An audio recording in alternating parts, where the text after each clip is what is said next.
రాజ్యాంగం భారతదేశ ప్రజలమైన మేము భారతదేశాన్ని సర్వసత్తక సామాజిక లౌకిక ప్రజాస్వామ్య గణతంత్ర రాజ్యాంగ ఏర్పాటు చేయాలని మరియు దాన్ని పౌరులందరికీ వీటిని భద్రపరచాలని నిశ్చయించుచున్నాము.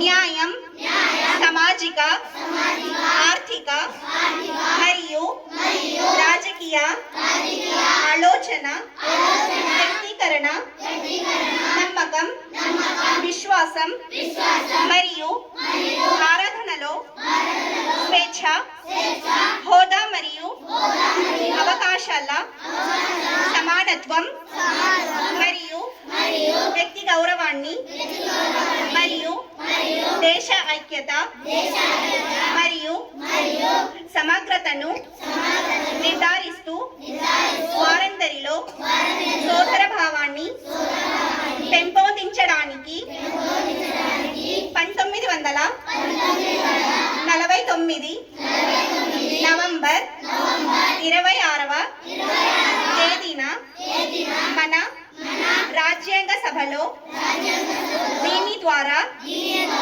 రాజ్యాంగాన్ని స్వీకరించి చట్టంగా చేసుకొని మనకు మనం ఇచ్చుకుందాం. ప్రత్యుత్తరం ఇవ్వండి.